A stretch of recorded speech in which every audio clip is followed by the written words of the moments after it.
Hey Bookaholics, and welcome back to another video.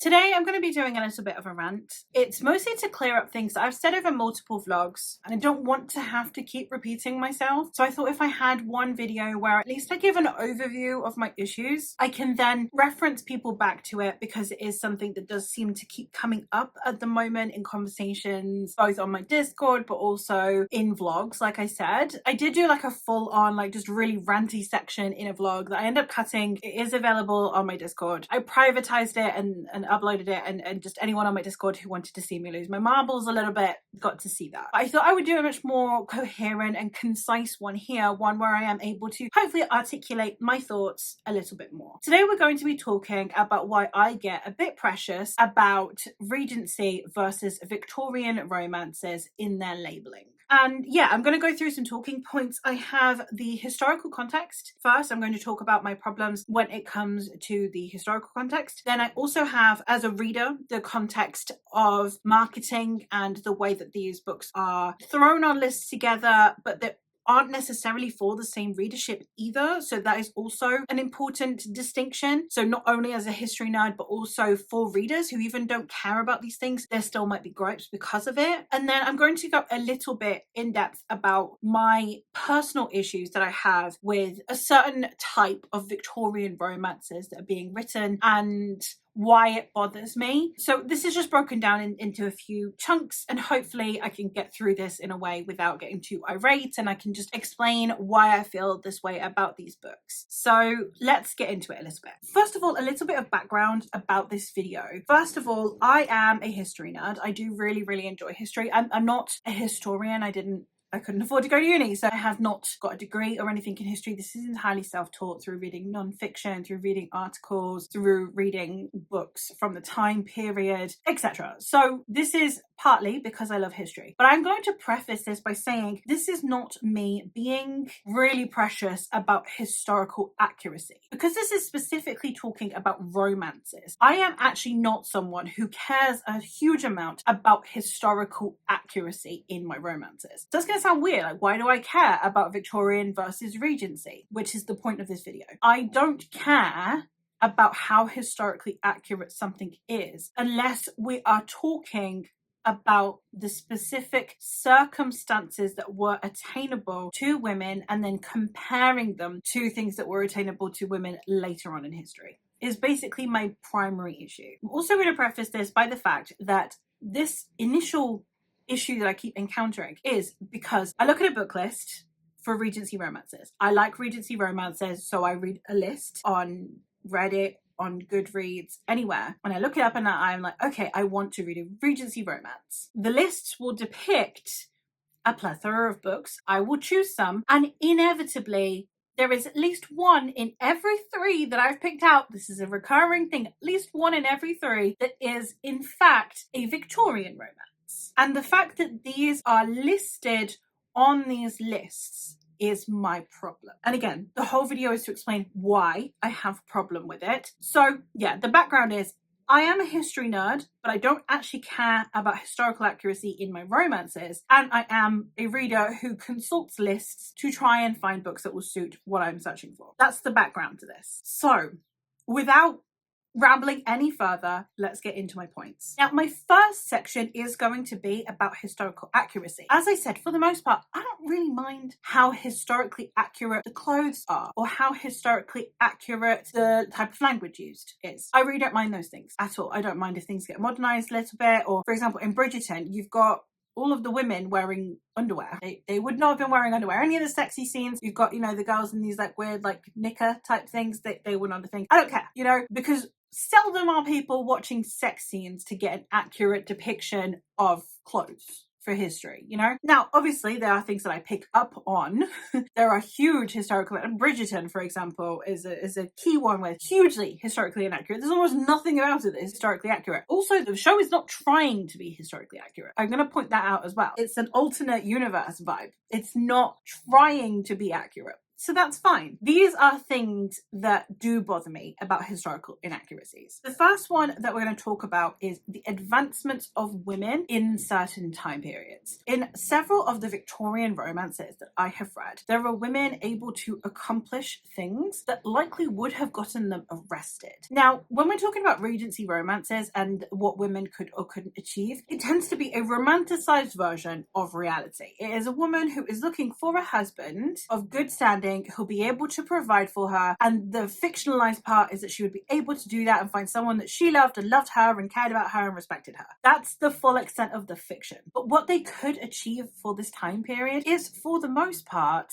accurate. In Jane Austen's Emma is in a position where she doesn't have to marry, and that is a luxury that she has. That is not inaccurate. She would have been able to do so. On the flip side of that, we have, for example, Eleanor Marianne Dashwood, who desperately needed to marry because otherwise they would become destitute by their society's and social standings standards. But they're not historically inaccurate. One of the things that happens in Victorian romances, I read the one that made me most irate is, I recently read a book in which we have a woman who is writing for a newspaper, and she is specifically investigating murders, and it was set in the 1860s. And that's not a huge problem, except I've said this before. As soon as we start pretending that women were able on a social level to do these things, obviously women had the ability to write, it means that then we have an idea that women have been entrepreneurial, that have been girl bossing their way through life a lot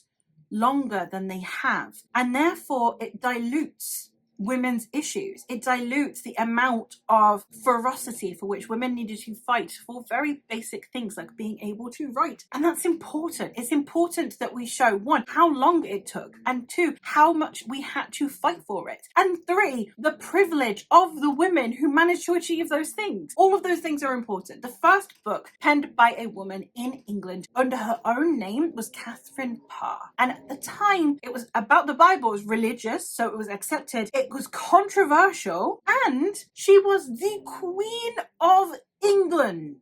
That is the level that I said this in my rant as well. Jane Austen, in her own lifetime, Jane Austen, one of the most famous classic authors you can think of in England today, on an English banknote, Jane Austen did not write under her own name in her lifetime. She wrote anonymously, and it wasn't until her death that her relatives then claimed it for her so that people wouldn't impersonate her or try and steal her intellectual property after she was dead. So she would not have to deal with the repercussions of being a woman who was an author, the social shame and scorn that would have come from being a woman author. Anne Radcliffe and Mary Shelley both became basically recluse after writing books. And all of these women wildly supported by the men around them. If they did not have that support, it would have never happened. Jane Austen got published because her father wrote to the publisher. Her father, a well-regarded clergyman, wrote to the publisher to advocate for his daughter. She was supported financially for her whole life by her brother. Mary Shelley had a huge array of artists and vagrants as friends, but she also had money. She had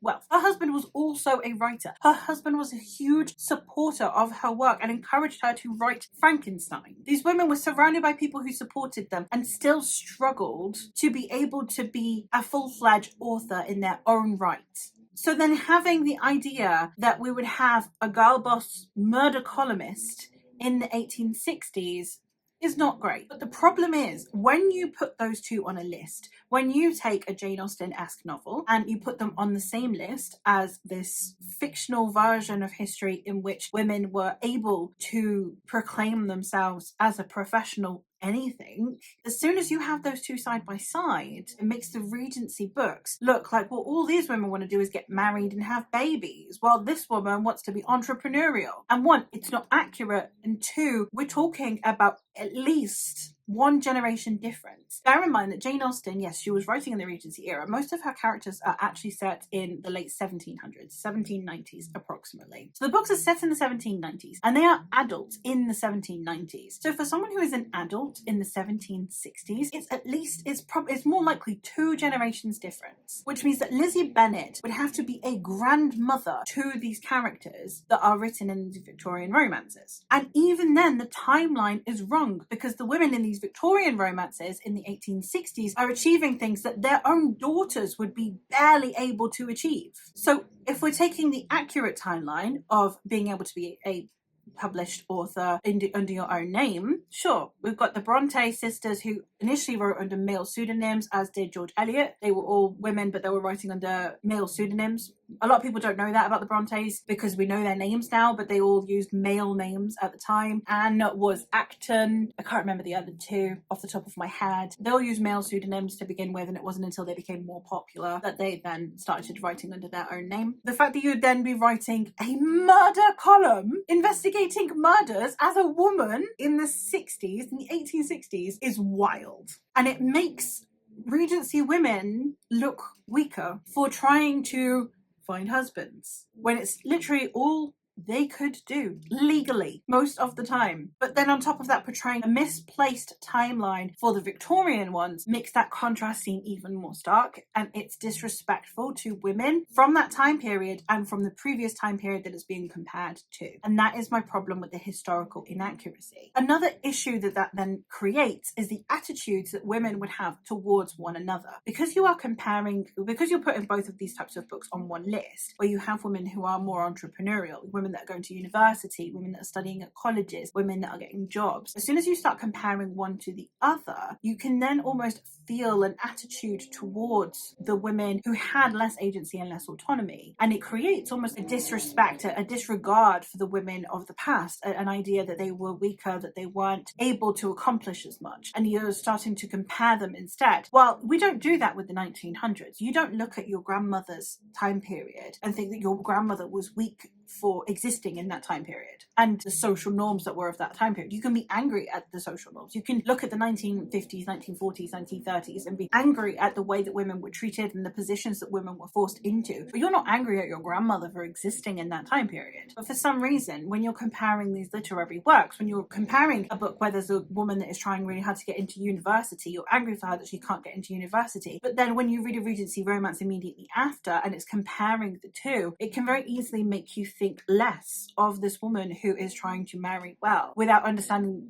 the pressures, without understanding the position that this woman would be in, and that she is making a lifelong commitment where she has very little information and it potentially could threaten her life. Death by childbirth, but also just a malicious husband. They were putting themselves in incredibly dangerous positions, mostly to help their families, but also to secure their own survival. And those are things that I don't want disregarded just because they're compared to girls who are going to uni. And therefore that leads to another issue that then we have with Victorian romances when it comes to historical accuracy, is that it kind of acts like these women don't need men. In the Victorian romances where you've got women that have got jobs, women that go to university, women that are artists or whatever, it makes it seem as though these women do not need a husband. Obviously, technically, you could get away with not having a husband and try your luck. Being able to secure a property, able to live anywhere, you needed some kind of man, be it your father, your brother, or your husband. You needed a man. It wasn't that women couldn't do these things, it's that the law prevented them from doing these things. It's not women's failing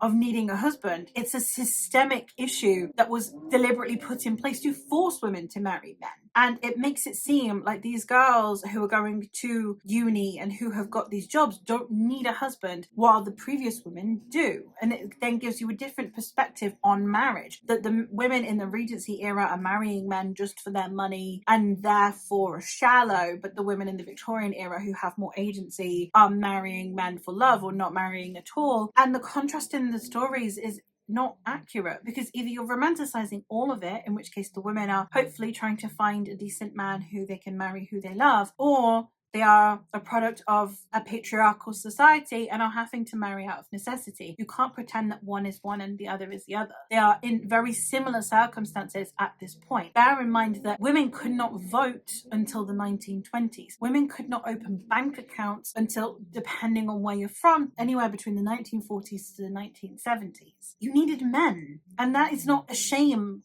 to the women, it's a systemic issue. So the idea of these girls have a different aspect to marriage than these girls is wildly inaccurate. So all of this to say, in a historical sense, it's important we adhere to the correct dates. The first women admitted into a university was in the 1860s at Cambridge University. It took a whole extra decade until we got into Oxford University. And even these women attending these universities, whether their fathers or brothers or whoever the men in their lives were paying the extortionate prices to send these girls to these universities. Bear in mind, these women could not actually gain a degree. They did not get a degree from this. It was solely because they wanted the education and they couldn't do anything with that education afterwards. And secondly, bear in mind that these were women's colleges, which meant that they were probably receiving a quarter, a third of the education that their male counterparts were getting. So when you're acting like these girls are girl bossing their way into university, on the one hand, yes, the entirety of society is against them achieving this. On the flip side, you also have women who are in a position of privilege. It was only the privileged few that could accomplish these things. And again, mostly because of the men in their lives. And again, this is not a critique of women saying, oh, their daddy had to pay for it, or their husband had to pay for it, which would be very rare, or their brother, if he was her guardian, would have to pay for these things. That's not a failing on the woman's part, but it is also, we don't talk about the privilege enough. And those are important factors when we're talking about history. Now, in terms of the literary side of things. As a reader, what are the things that I have as a problem with seeing these on the lists? So regardless of your interest in history, if you're not interested in history, the previous part might not mean very much to you unless you are caring about the development of women's rights and the way that women are slowly but surely chipped away at the exclusions that the patriarchy had forced upon them, which took a century, as you can see, from Jane Austen and Anne Radcliffe's writing in the early days. Those are things that were chipped away at slowly over the course of a century. So if we're not interested in the historical part, if you're not interested in knowing why the history matters to me, then you might still be interested in why, as a reader, these things bother me, because they still feel like mismarketing. Now, this is where there are some Victorian romances I don't mind being on Regency romance lists. Which, given the topic of this video, I can hear you. I hear you being like, well, why are you ranting about comparing Victorian and Regency romances if you don't mind it?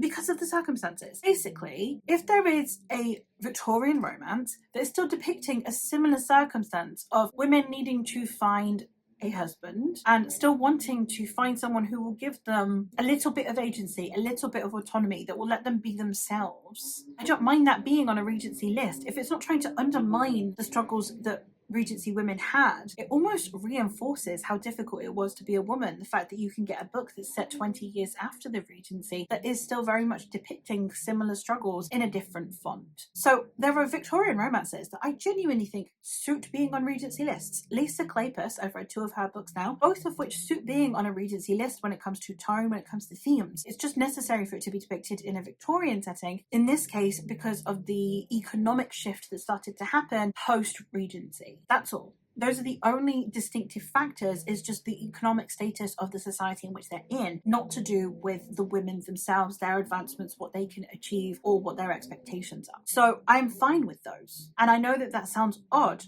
but there are times where I'm okay with it. However, as a fan of reading, if you're looking for a Regency romance, a lot of the time you are looking for these similar themes. You're looking for that Jane Austen-esque story. You are looking for Bridgerton. You are looking for Tessa Dare. I want to find me a husband who isn't evil kind of vibe. There's not a huge amount more to it, and that's okay. That's what the genre is there for. That's why I'm fine with Lisa Kleypas being on these lists. But with the Regency romances, they are generally more gentle. Even the spicy ones are generally more gentle in that sense. In comes the Victorian romances that I'm ranting about. I can get into uni, I can get a job, and the tonal shift is quite dramatic because we have gone from it being about girl empowerment inside themselves versus girl empowerment on a social level, on an economic level. So the tonal shift is quite drastic, which means that when you say, oh, you like this book, you will like this one, if the only thing is that they were in flouncy dresses and they speak a bit funky, I don't don't think that there's a comparison because thematically they're wildly different. One is about women wanting to retain their independence from a man and not wanting to marry him because it would be giving it up. The other is marrying a man to gain independence, because then you would be treated as a wife instead of as a daughter, and you would have all of the respect that would come with that and with your husband's title if you're marrying into wealth. They're completely different thematically, and they're equally important to talk about. I'm not trying to dismiss. I don't think that we shouldn't not have Victorian stories. I just think that in terms of the themes and what it's trying to bring forward, they're very different in vibe, and recommending one because of the other just because they happen to be set in the 1800s seems a bit of a stretch. The other difference that I have is the tonal difference in terms of aesthetics, vibe, and setting. The Victorian ones tend to be a bit darker. They tend to have a more gothic vibe, or even the brighter, lighter ones oftentimes still have issues to do with class divide in a different way to what you would get in Regency. You also have issues regarding up and coming people, so you have a lot more of a economic discussion shift that you don't really get in the Regency. All of this to say that if you are looking for a Regency aesthetic and you get given a Victorian one, they're not actually the same. They don't feel the same, they don't sound the same, they're not incorporating the same message, the same vibes, the same themes, the same setting. They feel like they're in a completely different era because they are. If you look at the difference, and bear in mind, if you look at the difference between Jane Austen and the Bronte sisters, would you necessarily say, oh, if you like Pride and Prejudice, you will definitely like Wuthering Heights?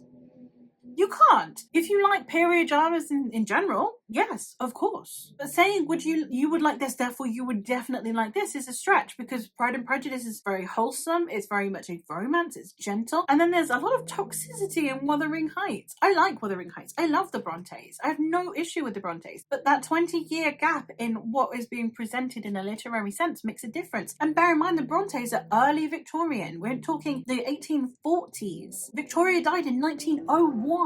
She was queen for a ridiculous amount of time. The idea that you would have a similar tone nearly 100 years later, because again, a lot of regencies are set in even the late 1700s, it's not feasible for them to be the same. So then the tonal aesthetic shift, you get Regency romances that talk about corsets. There's no corsets. We're in states. We're in states in the Regency era. But then the Victorians would go back to these corsets and they're twice as tight, you know? And we're reshaping our bodies with these corsets and the types of clothes that we're wearing. Bear in mind, the Regency era, we've just seen the French Revolution happen, and the people in the Regency era and the upper classes are trying to keep their heads. They don't want to die. It's that level. So we're suddenly very demure. It's you know, the dresses where, you know, you've got a little bit of bust going on and then everything is straight down. It's a draped effect is what it's called, where it kind of just is nice and loosey-goosey and is leaving the figure to the imagination, versus when, you know, we're in the Victorian era, we go back to that hourglass shape that you associate with the Victorians. Even the fashion is completely different because it reflects the time period that we're talking about. And sometimes it doesn't matter, like in the Lisa Kleypas ones, and sometimes it does, and it makes the book feel completely different. And that's okay, but having them both on the same list can then feel misleading to the reader. And then the final thing within the tonal aspect is, again, the focus of the plot will sometimes be different. So within Regency romances, most of the plot, if not all of it, is about getting the man. If not the man, then a man, right? It's the idea of we need to get married. While a lot of the Victorian ones, they tend to have either an investigation. A lot of the modern ones have some kind of investigation. It's a haunted house, or it's we need to travel, or there is another additional plot to it, which again, I enjoy. I'm not dissing Victorian romances for that. But then when you compare them to the Regency romances, it can make the Regencies seem superfluous. And that's not fair on the Regency romances that are doing exactly what they set out to do. So I think just comparing the two ends up looking less favourably on Regency romances for people who can't distinguish the two. And that's a disservice to the women of the time period. And then now just a quick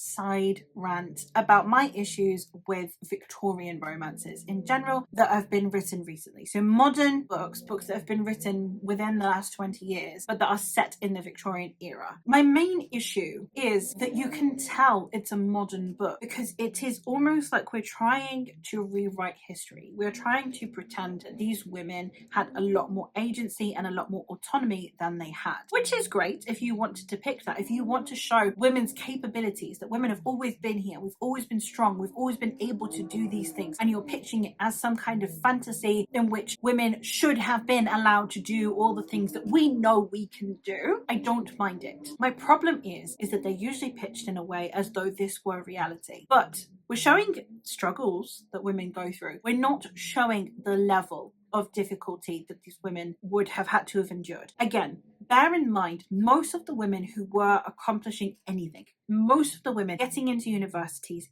getting jobs, getting printed, getting a say on anything, the women who owned their own houses, etc., were through men.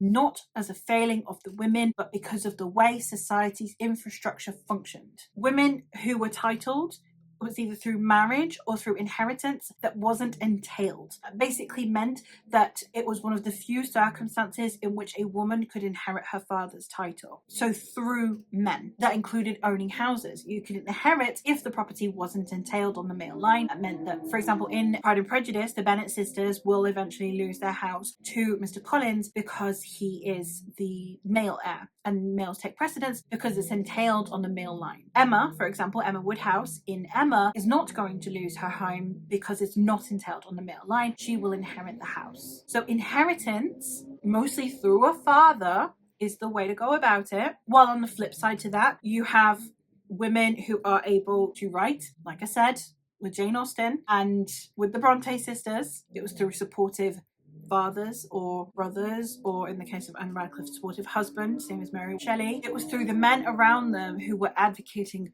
for them. The same as the women that were getting into universities, the women who were artists. All of that is due to support from a larger community of people, mostly male. Showing that it was just girls being able to girl boss their way through life feels a little bit too contemporary for me. It shows how even women managing to scrape corners of independence for themselves was still contingent on men. And that's important to show, not for the women who achieved it, because I think their achievements should be entirely their own. For the women who didn't achieve these things, the women who didn't get to go to uni, the women who didn't get to write a book, the women who didn't get to paint a painting, the women who were not allowed to do these things because they were not supported. Taking away that infrastructure on the women who did accomplish things doesn't demean the women's accomplishments in a society that allowed them none. But it does make it seem as though all of the other women who didn't accomplish things didn't accomplish them through lack of willpower, lack of strength of character, or through settling. And that is not fair on the women of the time period who deserve to have their struggles shown. And then on top of that, you have the women who did not have the infrastructure, who tried to do these things, who were arrested. I'm not saying just they were shunned by society and not invited to tea anymore, like Anne Radcliffe, which is awful. I'm talking about the women who were arrested. Women who tried to sneak into universities dressed up as men. Women who tried to get jobs dressed up as men. The people who pretended their whole lives they were a man so that they could do whatever job they wanted to do. Those women, the women who hid who they were, or the women who were arrested for doing the things they wanted to do, deserve more respect than making it seem like the most a woman would have to overcome to achieve her goals is to argue with someone, a relative, male relative, or simply gumption. It's not fair on the women of that time period.